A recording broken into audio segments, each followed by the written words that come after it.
All right, my name is Jorge Guerrero, and this is my TED Talk on fear. And sorry about the weird screen. I got to record with my phone. And so my topic is fear and why it's the biggest emotion we have on a daily basis. And what I mean by that is, why do things scare us on a daily basis? Like simple things, like tests, quizzes, just everything, any everyday thing. That's understandable. But what I also mean by that is kind of like government and then religion and school. Things that where you really don't think of fear kind of being a big part of is actually a huge part of it. So that's what I'm gonna talk about today. Now, the first thing I want to ask you is, look at these two pictures. Would you ever walk down any of this during this dark tunnel or through this dark alleyway without, kind of second guessing yourself of something bad happening? Could you walk through this alleyway without kind of looking behind your back, thinking that someone might come up on you and do something? Or through this dark tunnel and maybe think that some weird freaking, I don't know, monster might attack you or something? It's not really a rational idea, but it's things that run through our mind just because we're a little bit scared. Now, this reminds me of when I was a kid and I was walking to school or home from school. There would be certain paths I would not take because there would be dogs there that would just come running up to the fence and try and jump over it, and it would scare the life out of me. So, those certain, sidewalks wherever I would avoid and I would not go towards at all just for the fact that there's a dog on that side and I'd be scared of him jumping over the fence and attacking me. But that's normal. As children, we all have, normal fears like being afraid of clowns or scary dolls or maybe the dentist and things like that. And that's completely normal, but you'd think as you grow up, those fears would just kind of go away, but they don't. Instead, they evolve into something bigger and scarier. As an adult, you have to worry about things like your home being foreclosed, maybe, bills that you haven't paid, crippling debt, making sure you don't get injured or anything like that, so that doesn't add to your crippling debt. And, in return, those things can maybe add to death, suicide, anything kind of like that, maybe some desperate measures. And that's what you have to fear as an adult, and I think it's definitely scary, but this is part of everyday life. But what I'm here to talk about is not about that. I'm here more to talk about how fear kind of spreads and kind of controls people. My first example of that is the whole Ebola crisis a while back.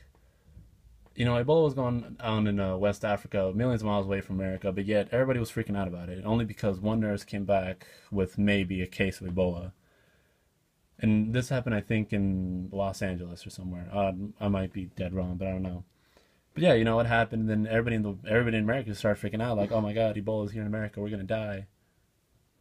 And it's stupid because like she didn't have Ebola, but the CDC and everybody came down. They made a big scene of it, and it just made things worse. And that's what I mean by how it can just spread like a virus, kind of like Ebola does. And once it's in someone, it can spread from another person just by the mere fact of mentioning it. So that's some things we just can't overcome. Things like natural disaster, war, and and viruses we can't overcome. Those are just things that are a part of life, and we can't really, overcome those.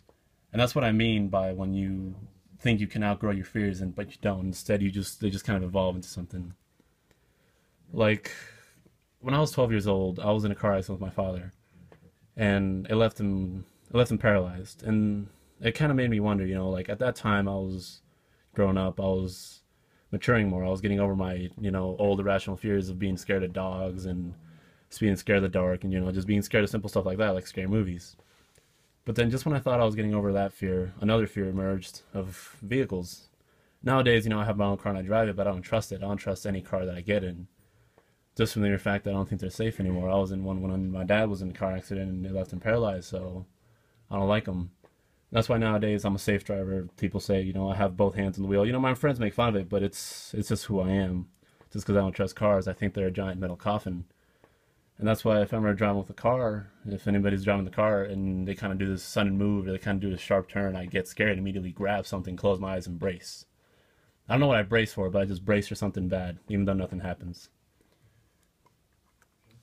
And, that can be kind of used in a way to manipulate people. Car dealerships can use that to say like, "Oh, buy my car, it's safer than the other one you had." And it's sad, but it works. Like this example, I'm gonna use the Red Scare that happened from like 1950 to 1980.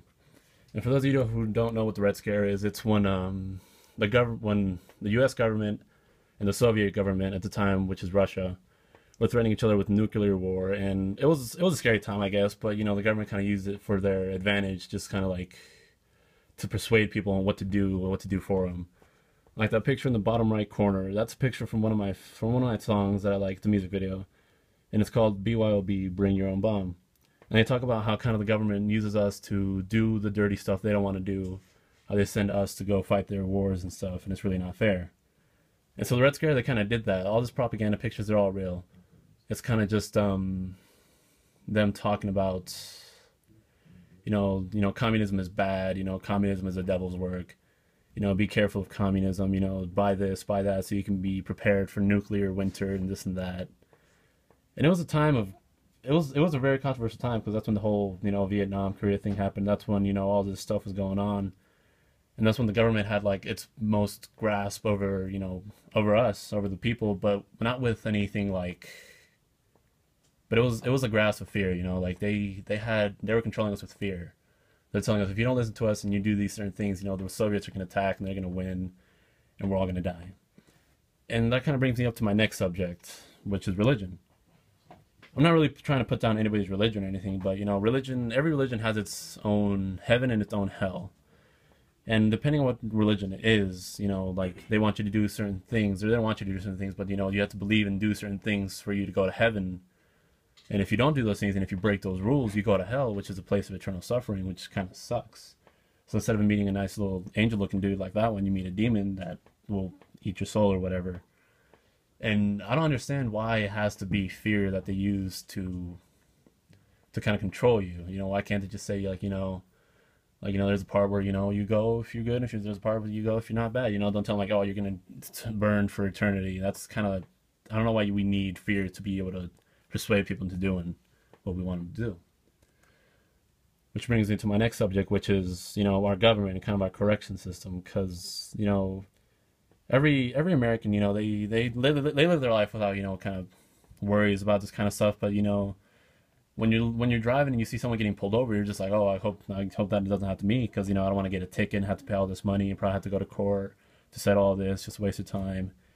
And then other people hope they don't accidentally like ram into somebody and kill them, because then they might end up in prison and convicted felon. Then they're just treated like a dog for the rest of their lives. And I guess this is necessary for when there's like a murder or a psychopath on loose and something, but then some of these things are just kind of unnecessary for like drug dealers and stuff. Like, okay, they're selling drugs and stuff, but you don't really need to send them to jail for 15 years just for having like an ounce of cocaine on them. Like, yeah, they try to sell it, but it doesn't mean you can just give them a felony and just made them be treated like dogs for the rest of their life. And that's kind of what scares most of the people into not doing that kind of stuff. This is what I'm talking about, where the whole fear kind of comes into play again, where they grab you by the neck and they just kind of scare you into submission, like, don't do this, or this is what's going to end up happening. And so it's become so integrated with our society. It's even in school. You're going to school.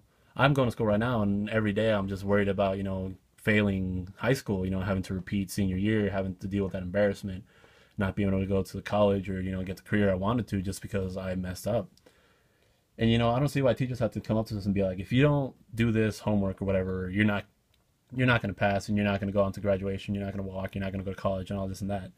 Why can't it just simply be like, oh, here, you do this assignment. It'll be good for you in the future. Like you'll benefit from it. Instead of telling us that, they tell us you're going to graduate.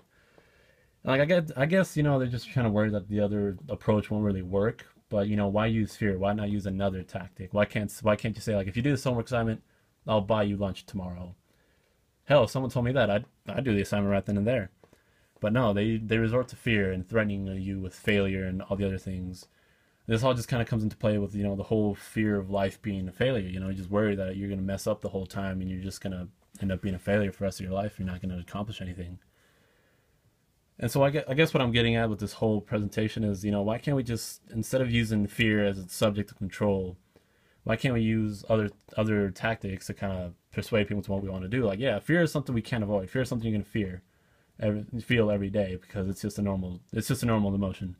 But I'm saying, but let's not use it to our advantage just to get people to do what we want them to do. Why can't we use something else, like rewarding somebody or just, thanking someone for doing something?